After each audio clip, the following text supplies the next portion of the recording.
Hello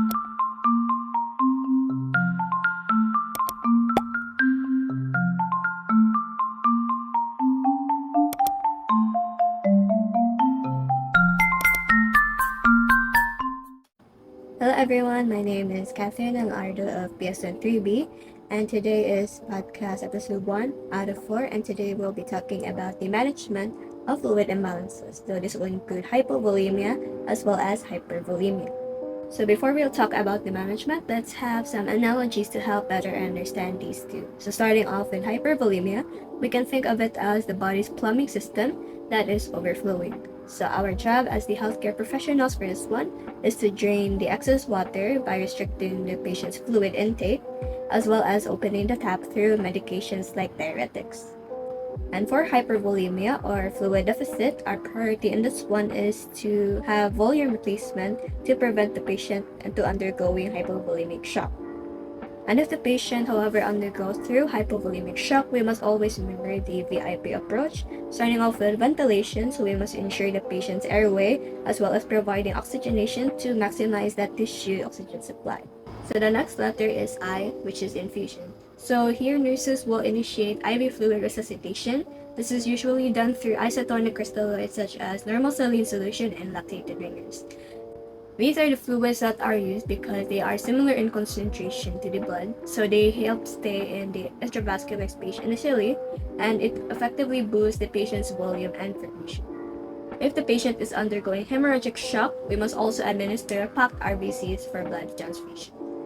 The last letter is P for pump support. So if the patient is still hypotensive even after adequate fluid replacement, we must notify the provider so that we can be able to give medications such as vasopressors, especially norepinephrine, to support the pump or the patient's heart. Always remember that your nursing foundation skills for both of these fluid imbalances is monitoring. So this would include taking the patient's intake and output, their vital signs, as well as their mental status for early detection and immediate interventions in case the patient would further go under more complications of these disorders. So my reflections after learning the different management of these two fluid imbalances is that first and foremost, we must always identify and usually treat the underlying cause first. Because I think that hypervolemia and hypovolemia are usually symptoms or complications that can arise from the patient's already existing diseases. Since the management of one of these imbalances is medications, I think that as a nursing student, we must, and I must also learn more about the drug studies, especially the effects, the side effects, and the contraindications, so that I could administer the medications to my patients safely and correctly. And I think it is very important and very highlighted in this management, that is the monitoring. I think that we should do our monitoring on the patient's intake and output more precisely and more meticulously, because it is usually the deal breaker, especially for patients that already have symptoms of hypervolemia or hypovolemia. So to wrap up today's podcast episode, we will be ending it with a realistic nursing scenario. So here reads a 75-year-old male with a history of congestive heart failure with the following symptoms. He has shortness of breath, bilateral pitying edema, and a weight gain of 5 pounds in 2 days. So these three are a classic presentation of severe hypovolemia. So for the management of this specific scenario, the first thing to do are those independent nursing interventions before you will notify the provider.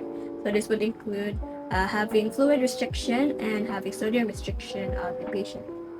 So the rationale for this one is that since the patient is undergoing through hypervolemia, we must restrict the fluid and sodium intake because salt follows wherever water goes. And if the body is retaining too much of these things, it can lead to increased blood volume and cardiac workload for the patient.